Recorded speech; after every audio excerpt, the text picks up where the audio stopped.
Na semana passada a gente introduziu o assunto, né? Eu falei que o conteúdo aqui eu tirei basicamente desse livro do Michel Palmer. Não sei se você tem, mas eu recomendo ele fortemente.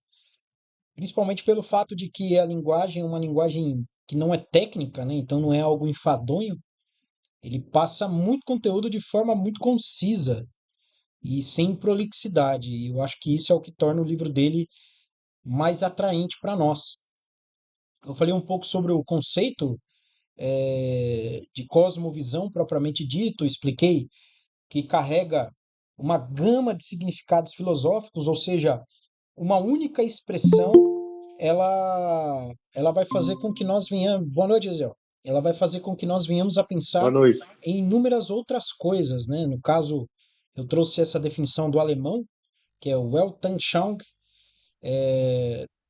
e essa gama de significados em relação à cosmovisão propriamente dita nos leva a refletir a respeito de tudo, né? De toda a ordem do universo, não somente o universo físico, mas o universo imaterial também. E com o universo imaterial, quero falar em relação às ideias, ao mundo das ideias mesmo. Não estou falando de nada espiritual. Evidentemente que se nós carregamos uma cosmovisão cristã, isso daí vai se fazer presente também na nossa vida, né? O elemento espiritual da vida. Gesiel, eu só estou fazendo uma recapitulação para continuar da onde eu parei. Se você quiser levantar alguma questão ou fazer algum comentário, fica à vontade aí, tá? Só falar. Trouxe também mais alguns conceitos que expandiram a nossa noção de cosmovisão. Por exemplo, esse conceito aqui, onde eu expliquei que é um conjunto de crenças fundamentais de um indivíduo ou de uma cultura. Então, nós, como um todo, nós partilhamos da mesma cosmovisão, né? Nós temos uma cosmovisão individual, ou seja, eu, Christian, Gesiel, Marcos, cada um tem a sua forma de enxergar a vida, sua forma de enxergar as coisas, dada a criação individual de cada um, as experiências pessoais de cada um, todas as questões, né, que a gente já enfrentou ao longo da nossa vida, tudo isso corrobora para a formação da nossa cosmovisão. Indo adiante aqui, eu também trouxe esses critérios, né? A cosmovisão é algo globalizado, ou seja, ela engloba tudo na nossa vida, todos os aspectos da vida humana, elas tendem a ser abordadas pela, pela cosmovisão do indivíduo ou do grupo de indivíduos. E tem resultados de ação, ou seja, a nossa cosmovisão, ela se traduz em atitudes concretas.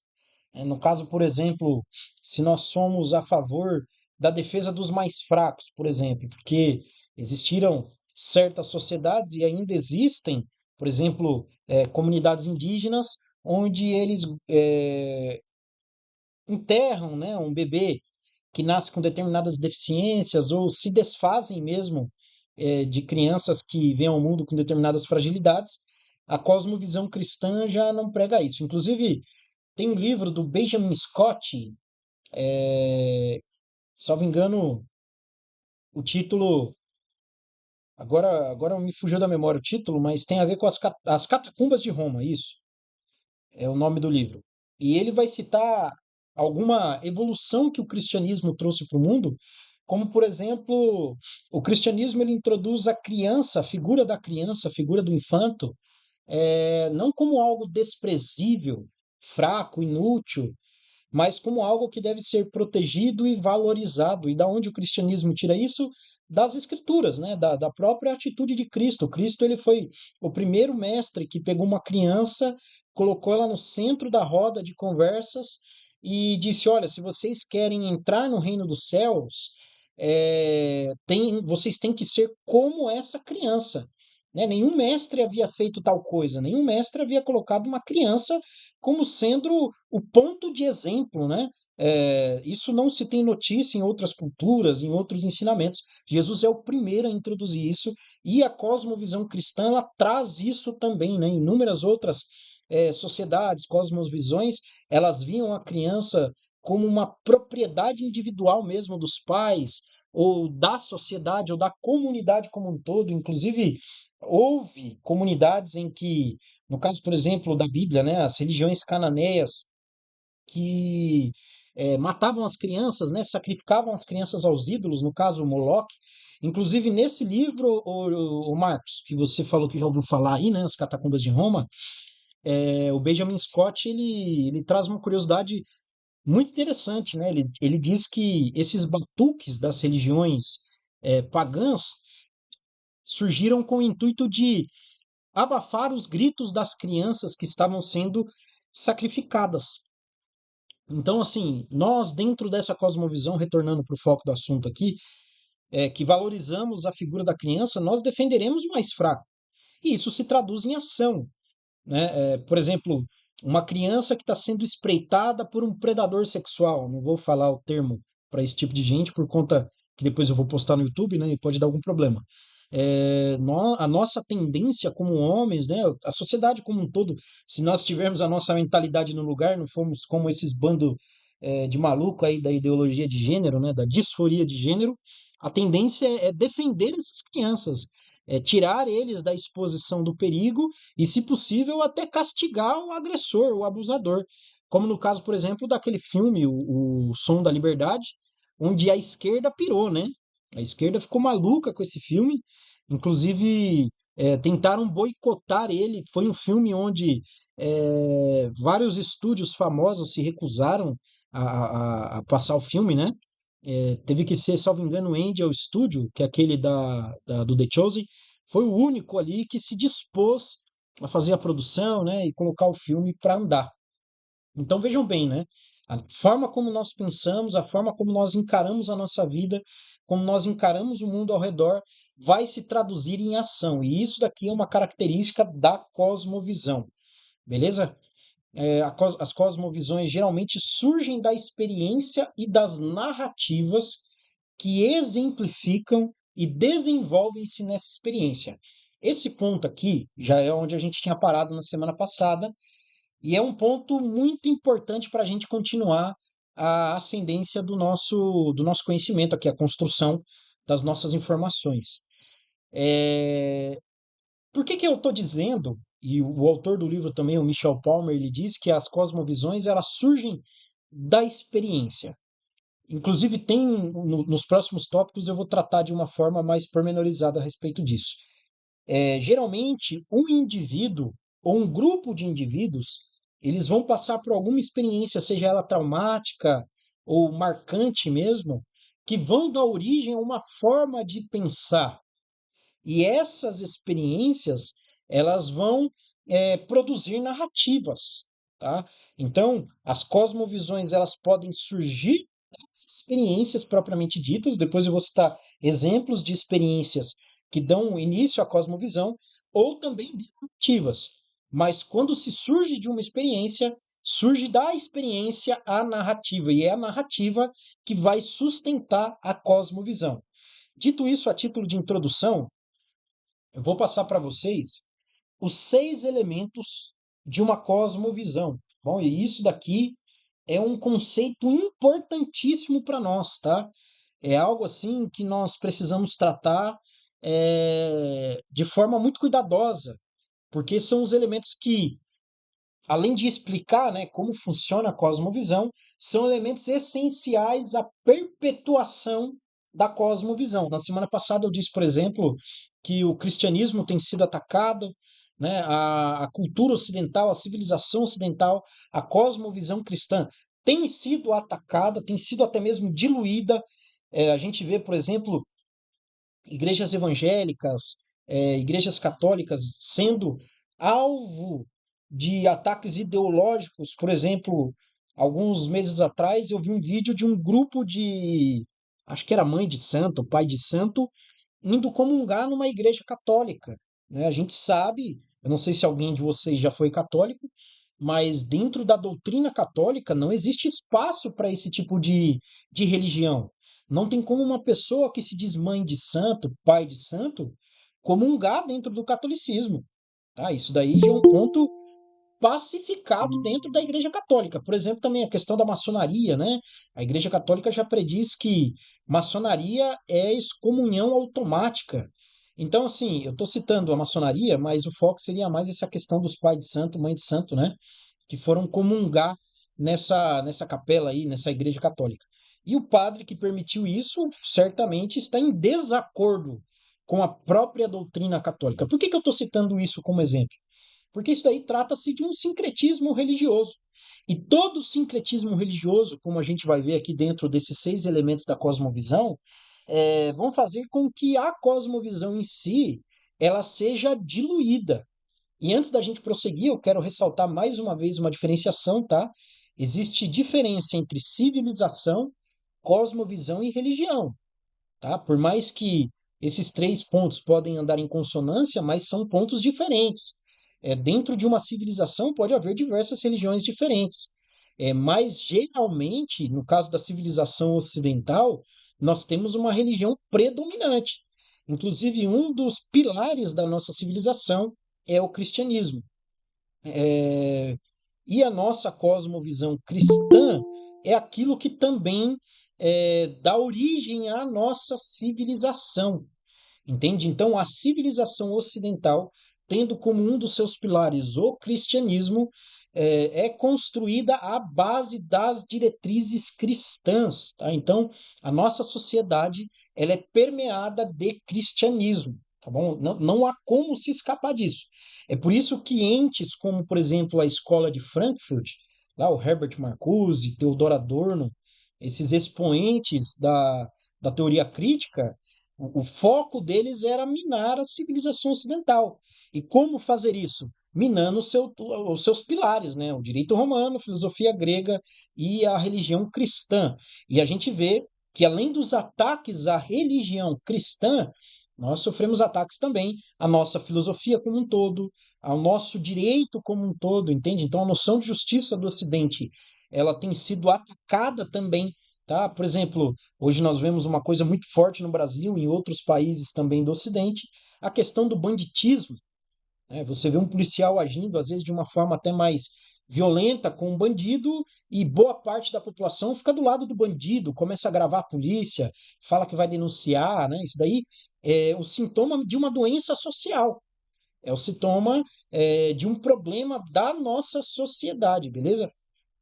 Agora, indo adiante, primeiro elemento que nós precisamos tratar dentro de uma cosmovisão é esse elemento ideológico. Olha a definição que eu coloquei. Este elemento consiste em crenças centrais.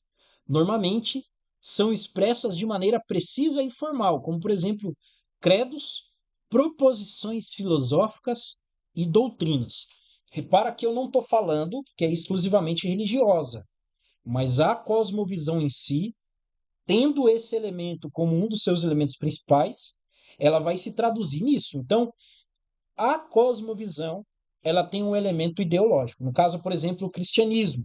Eu disse ali que esse elemento ideológico, ele pode ser expresso, normalmente ele é expresso de maneira precisa e formal. Dentro das igrejas, sejam elas católicas ou evangélicas, nós temos os nossos credos, né? O credo atanasiano, por exemplo, que diz respeito à doutrina da Trindade, que é crida tanto pelos católicos quanto os protestantes. Por exemplo, nas Assembleias de Deus, existe a declaração de fé das Assembleias de Deus, as institutas da religião cristã de João Calvino, dos calvinistas, né? E assim por diante. Então, assim, esse é um elemento que nós precisamos entendê-lo para entender também como uma cosmovisão ela se sustenta, tá? E este elemento, muitas das vezes, ele não vai ser traduzido num caderno, né? Como eu coloquei ali, né? Normalmente são expressas de maneira precisa e formal, mas é algo que vai estar na ponta da língua da pessoa que comunga dessa cosmovisão, tá bom? O elemento ideológico, ele é de suma importância para a perpetuação da cosmovisão. Pode-se dizer que o elemento ideológico é aquilo que dá liga, porque nós que compartilhamos da mesma cosmovisão, né, nós que fazemos parte da civilização ocidental, nós que somos cristãos, a gente tem em comum, entre aspas, essa ideologia, esse elemento ideológico. Entende? Porque fazendo parte, comungando da mesma cosmovisão, nós temos a mesma forma de pensar. O que seria o elemento ideológico, né? As ideias que permeiam a cosmovisão, entende? E é por isso que a guerra que o Ocidente enfrenta é uma guerra cultural, entende? Inclusive, no meu canal no YouTube lá, eu tenho uma playlist com 6 aulas falando justamente sobre essa questão da guerra cultural. A guerra cultural é um campo, é uma guerra que se dispõe no campo ideológico, entende? Então, dentro desses 6 elementos de uma cosmovisão, você vê que nós temos uma guerra direta a um elemento propriamente dito, que é o elemento ideológico. Tá? Então, se a ideologia, né, o campo ideológico, o campo das ideias de uma cosmovisão é maculado, é dissolvido, o que vai acontecer com a cosmovisão? Ela vai ser maculada, ela vai ser dissolvida. Por exemplo, imagina que você pega lá um copo de Coca-Cola, né? Aí você toma um gole, Coca-Cola purinha, né? Cheia de gás, é até gostoso o negócio, por isso que vicia. Só que se você começa a adicionar água, além da Coca-Cola já perder o seu gás, já começar a perder a sua coloração, ela vai ficando mais clara, né? Ela não vai ficar escura. Ela vai começar a mudar de gosto, porque você está diluindo. Isso vai acontecer com qualquer bebida, né? Se você pegar um whisky lá, por exemplo, você vai diluir ele ali na água, ele vai perder até mesmo o seu teor alcoólico, o seu gosto, e assim por diante, né? Então, a mesma coisa se diz em relação à cosmovisão, em relação ao elemento ideológico. Então imagina que dentro da nossa cosmovisão, tá? Isso aqui é uma coisa importante para nós. Nós temos o nosso elemento ideológico. E aí surgem entes, como eu citei, por exemplo, a Escola de Frankfurt, ou pode ser diversos outros entes, né? O próprio Karl Marx, as feministas, o movimento LGBT, e eles começam a introduzir coisas que são estranhas à nossa cosmovisão, mas eles querem que isso passe a fazer parte. Entende? O que vai acontecer? Eles vão diluir, né? É por isso que uma das estratégias, eu estou lendo um livro aqui que se chama Ideologia de Gênero. O autor é o Adriel Lemos. Inclusive, eu vou fazer uma live com ele na semana que vem. Ele diz de uma forma assim muito precisa e é a mais pura realidade que o movimento LGBT ele se propõe a falar da causa gay em toda e em qualquer oportunidade que eles tiverem, novelas, filmes, músicas, em toda e qualquer oportunidade. Por quê? Porque a ideia é fazer com que isso passe a ser normal na sociedade. Entende? E todo mundo sabe que à medida que os anos vão passando, a sociedade ela tende a aceitar mais essas questões. E isso representa a diluição da cosmovisão cristã, né? Tendo em vista que no cristianismo, conforme a Bíblia Sagrada, o homossexualismo, a prática homossexual é o quê? Pecado diante de Deus, né? É uma atitude que não condiz com as escrituras.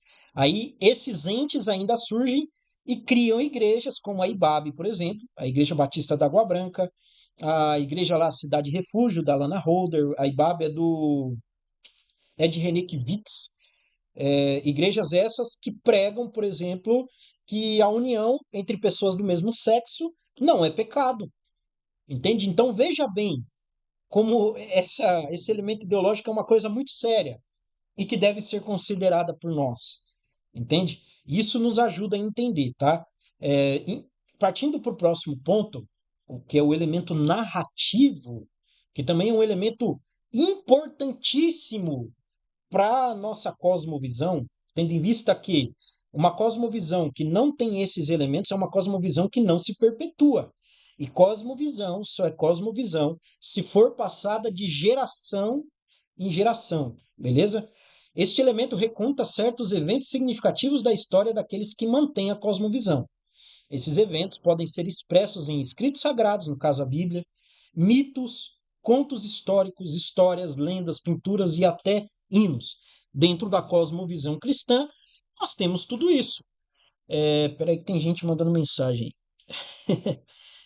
Nós temos tudo isso.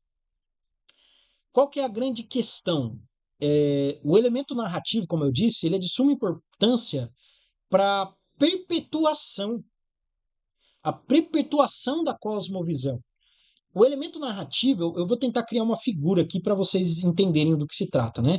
Imagina aquelas tribos antigas, onde as pessoas se reuniam em volta da fogueira e o anfitrião ali, o patriarca, ele contava uma história, por exemplo, a respeito da formação da tribo. No povo de Israel, a gente via isso com muita clareza, né? O próprio Deus mandava o povo construir memoriais, havia festividades religiosas que até hoje existem lá em Israel, né? A festa dos tabernáculos, o Pentecostes. Esses são elementos narrativos, entendem? Que recontam partes da história, eventos significativos. Por exemplo, é, em relação à questão judaica, né, e também à questão cristã, quando Moisés ele sobe no monte e recebe as tábuas da lei, ou quando Cristo ele é assunto ao céu, são elementos significativos que são passados de pessoa para pessoa, né? As parábolas de Jesus, as profecias dos profetas, os 10 mandamentos, entende? São elementos narrativos. Só que a gente não tem somente os escritos sagrados, nós temos os mitos e os contos históricos. Por exemplo, Orlando Boyer, um escritor cristão, ele escreve um livro que se chama Heróis da Fé, que é uma compilação da biografia de grandes homens de Deus, desde o século XIV, se não me falha a memória, e essas biografias elas servem para acalentar o coração dos cristãos que forem ler, entende? Então vejam bem, isso daí também faz parte dos elementos narrativos. Eu falei ali de hinos, nós temos a harpa cristã, os nossos hinos como um todo, pinturas, a Capela Sistina, por exemplo, a arte sacra, os cantos gregorianos, isso tudo faz parte da cosmovisão e é importante que haja isso. E olha só, veja bem, gente, veja bem a grande questão. Olha só, por que que esse elemento é importante? Eu estava dando aula de teologia esses dias no nosso curso presencial e eu entrei dentro dessa questão, né? Nós estávamos falando sobre o livro de Salmos e a adoração em Salmos. E eu bati muito forte na tecla dizendo que é o seguinte, olha, gente, os nossos hinos, eles não são mais hinos. Inclusive os próprios cantores evangélicos, eles já não escrevem os seus hinos. Quem escreve é um ímpio, né? Uma pessoa que nem cristã que faz parte da gravadora, trabalha na gravadora, entende? Às vezes coloca lá na inteligência artificial, produz um hino para mim que ninguém nunca cantou, a própria inteligência artificial coloca, né? Então, assim, por que que eu estou falando isso? Os nossos hinos que nós cantamos, eles são vitais para a nossa cosmovisão, para a nossa fé, para a nossa religião, para a nossa civilização. Entende? Então, eu falei agora um pouco, né, a respeito da diluição da cosmovisão. Esses hinos que têm sido produzidos hoje em dia, principalmente no contexto evangélico, eles minam, eles minam a fé cristã, eles minam a identificação dos crentes com a cosmovisão. E é por isso que a religião ela tem sido enfraquecida. Por exemplo, por que que aqui no Brasil e em outros países nós temos diversos hinos? Nós temos o hino à bandeira, a canção do expedicionário, a canção da infantaria, o hino nacional brasileiro, é, vários hinos, vários hinos. Se alguém aqui já foi militar, vai saber muito melhor do que eu estou falando. Se você está numa parada militar, você está vendo a tropa desfilar, você arrepia, dá até vontade de chorar, né? Então, esses hinos eles são produzidos com uma finalidade de perpetuar algo. Isso faz parte do elemento narrativo. Então, veja a seriedade do negócio, tá? Então, por exemplo, os cristãos, principalmente os evangélicos, eles ficam com a mão frouxa em relação aos hinos que são cantados dentro das igrejas, e isso acaba representando um risco para a perpetuação do negócio. Entende? Isso eu estou falando dentro da cosmovisão cristã. Agora imagina um negócio mais amplo, né? Dentro da própria civilização como um todo. Entende? Porque o cristianismo, seja o protestantismo ou o catolicismo, eles são elementos centrais na sustentação da nossa civilização. Entende? Isso eu digo com propriedade porque o cristianismo representa a liberdade humana, tá? Onde o cristianismo chegou, a liberdade chegou junto. Beleza? Indo adiante, queridos, o elemento normativo. Neste campo, nós temos dois tipos de normas. São elas, normas morais ou éticas. As normas ou as normas estéticas, tá? Eu falei dois tipos de normas, mas na verdade são três: morais, éticas ou estéticas. Estas dão base para a decisão sobre o que é bonito, agradável ou sublime. Estas quais as normas estéticas. Então veja bem, dentro de um elemento da cosmovisão, o elemento normativo, nós conseguimos também até moldar a forma como nós enxergamos as coisas. Se elas são bonitas, agradáveis, sublimes ou desprezíveis. Por exemplo, o que é arte para você? O que é arte para nós? Né? Ali na Idade Média, alguns séculos atrás, a arte sacra ela dominava o mundo. Eu sou um grande admirador da arte sacra. Para mim, o mundo tende a perder mais e mais à medida que ele se afasta desse tipo de arte. Nós temos pinturas belíssimas, belíssimas, belíssimas. A partir do renascentismo, as pinturas e a arte em si, ela vai degringolando, né? Até o ponto que nós temos aquela arte, entre muitas aspas, do Duchamp, que é o urinol.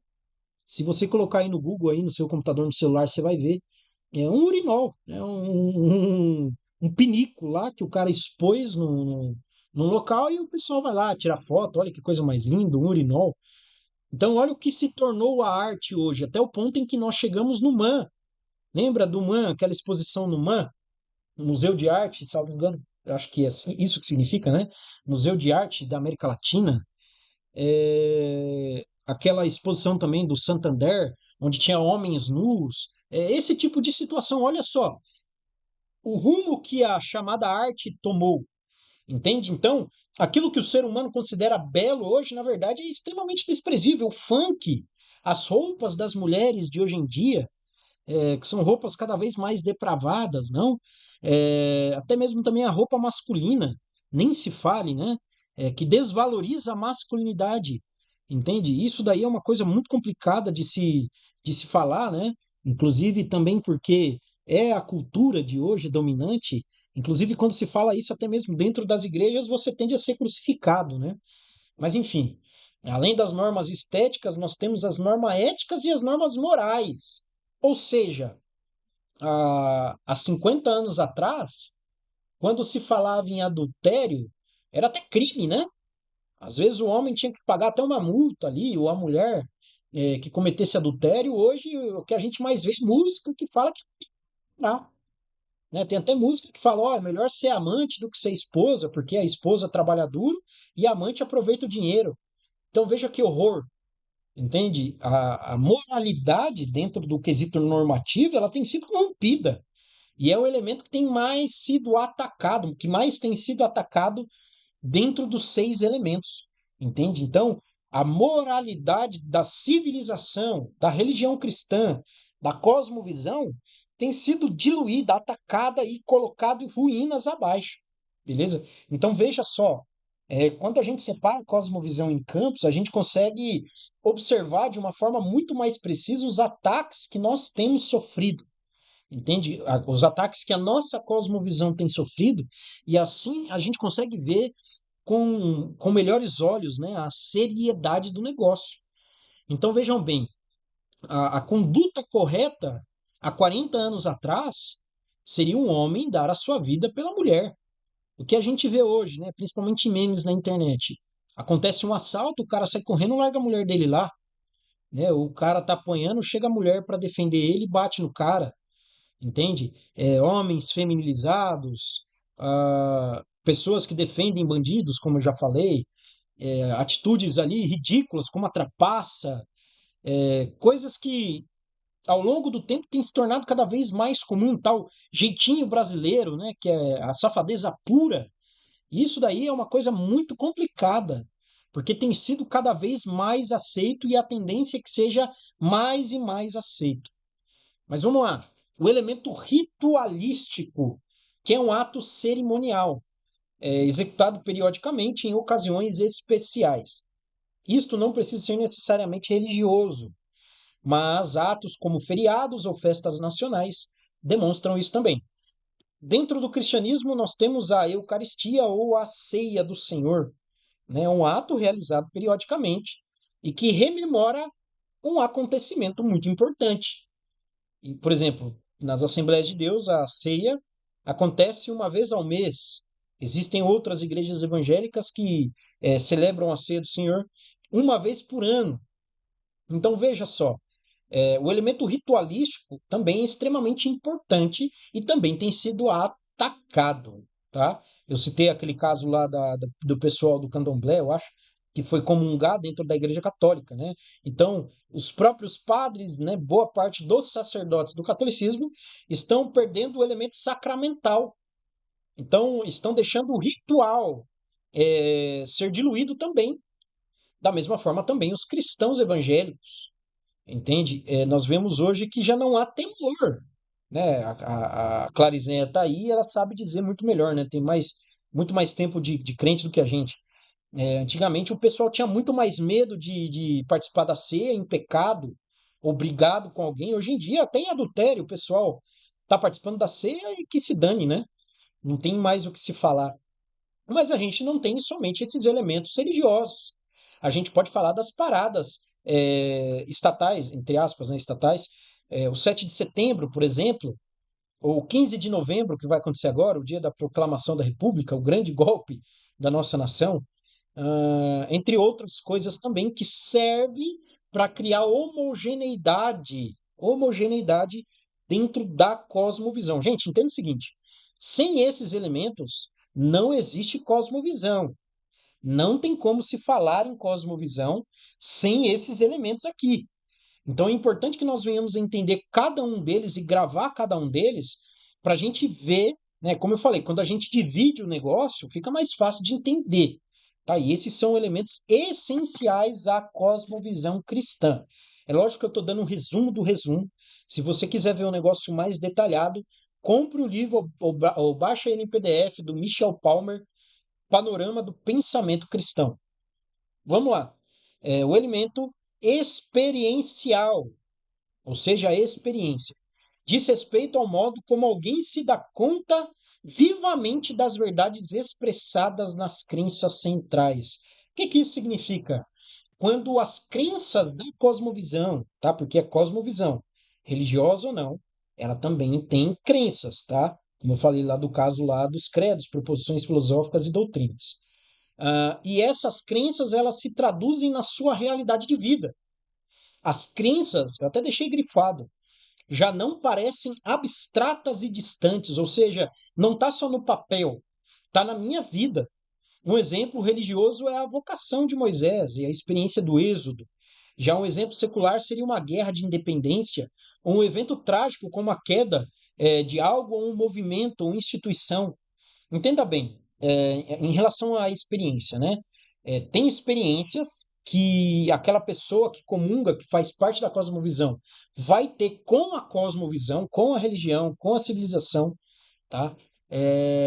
Por exemplo, eu sou brasileiro, nós somos brasileiros, nós temos experiência como brasileiros, tá? Então, o fato de eu ser brasileiro não está só no meu documento, no meu RG. Isso se traduz numa experiência. Mas existem experiências que deram início a essa noção de ser brasileiro. Tá? Por exemplo, a Guerra do Paraguai, ou a independência, ou o descobrimento do Brasil e assim por diante. Na questão religiosa, eu citei ali, né, a vocação de Moisés, quando Deus chama Moisés lá no deserto, lá na sarça ardente. Isso é uma experiência que deu início a essa cosmovisão. E a experiência ela está intimamente ligada ao elemento narrativo, beleza? Porque o elemento narrativo é o que vai sustentar e passar a experiência de geração em geração. Então, por exemplo, nós brasileiros, até hoje, nós experienciamos o quesito, a noção, né, propriamente dita, de ser brasileiros. O que é ser brasileiro? É só nascer dentro das fronteiras do Brasil? É só ter no documento brasileiro? Não é só isso, né? Existe uma série de fatores. E aonde quer que você vá, se você estiver lá no Japão, na China, na Coreia, você ainda vai ser brasileiro, independentemente se você goste disso ou não. Entende? Então, essa questão da experiência é algo muito profundo.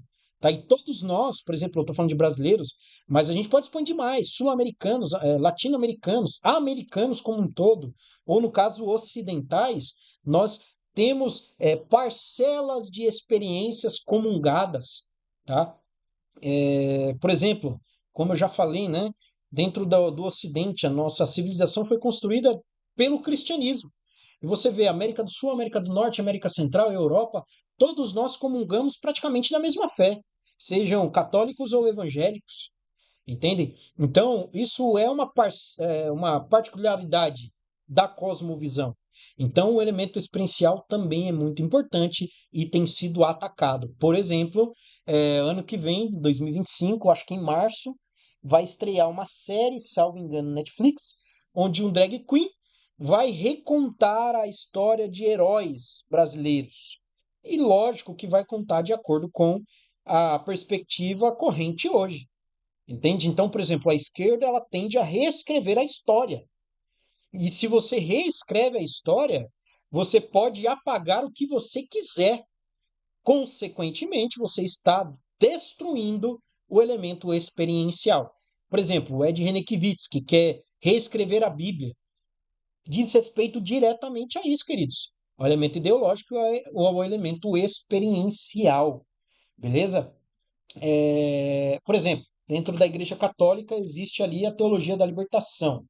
Salvo o elemento marxista dessa teologia, nós temos ali a tentativa de naturalizar, entre aspas, tá? Os milagres descritos na Bíblia. Então, eles tentam recontar aqueles milagres que são sobrenaturais, só que de uma perspectiva totalmente natural. Então, para eles não existe milagre. Para eles existem certas circunstâncias que construíram aquilo ali. Por exemplo, quando Jesus ele multiplica pães e peixes, não foi um milagre. Foi alguma coisa que Jesus fez, que fez com que ele conseguisse partilhar os peixes. Na verdade, foi uma lição de Jesus. Milagre nenhum existiu ali.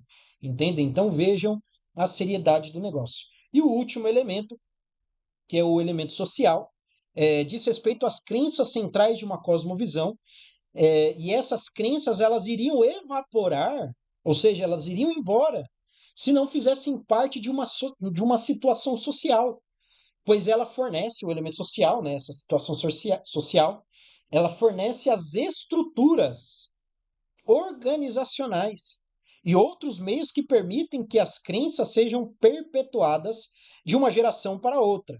Este elemento é indispensável para o sucesso ao longo prazo de qualquer cosmovisão. Eu vou dar um exemplo de um elemento social dentro da nossa cosmovisão: as igrejas cristãs, sejam as evangélicas ou as católicas. Tá? Vai todo mundo de uma comunidade lá e se identifica com a mesma religião. Se não fossem as igrejas, se não fossem os templos, o cristianismo já não existiria. Entende? Se não fosse a reunião dos cristãos, o cristianismo acabaria no primeiro século. Entende? Então, o elemento social é extremamente importante para a perpetuação da cosmovisão.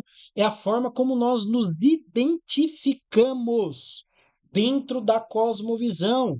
Por exemplo, se você é cristão, professo, praticante, tá? Você vai se vestir de modo adequado. Você vai se vestir de acordo com a sua fé. E a nossa vestimenta, ela diz respeito a isso diretamente. Eu vou citar um exemplo para vocês, tá? Quando Jesus ele estava sendo julgado, e aí as pessoas ali elas começam a inquirir Pedro, ó, você estava com Jesus, eu te vi com Jesus. Uma das últimas coisas que eles falam para Pedro é o quê? Você estava com ele porque o teu modo de falar te denuncia. Por quê? Porque Pedro falava como um galileu. E pior ainda, Pedro falava como um discípulo de Cristo. Então, olhando para Pedro, só de ouvir ele falar, né, aquelas respostas que ele dava, olha, eu não conheço, nunca estive com ele, já denunciavam, por mais que ele estivesse negando. Então, veja bem, o elemento social faz com que até a nossa forma de falar seja igual, tá? Bem parecida, ou pelo menos aproximada. Então, a nossa forma de ver o mundo, a nossa forma de se comportar, a gente pega, por exemplo, os judeus racídicos, né, os judeus ortodoxos ali, a gente vê o camarada lá de chapéu preto, às vezes de tranças, filactérios e assim por diante, quem olha na rua fala, é um judeu, entende? Então, nós temos elementos que nos diferenciam dos demais e que nos unem. Olha só como o negócio é importante para nós entendermos. tá? E esse elemento é um elemento que tem sido completamente enfraquecido também, tá? E é por isso que nós temos que pensar bem na forma como nós temos encarado a nossa cosmovisão e a forma como nós temos levado ela adiante, porque se nós não entendemos que a perpetuação de cosmovisão diz respeito à perpetuação da civilização, nós estamos caminhando para a destruição daquilo que nós chamamos de civilização. Inclusive, o Mário Ferreira dos Santos, ele tem um livro que se chama Invasão Vertical dos Bárbaros, e ele fala justamente sobre isso, tá? Onde a barbaridade ela tende a destruir a nossa civilização, os nossos costumes e a forma como nós enxergamos a vida. Beleza, meus amigos? Creio que é isso aí.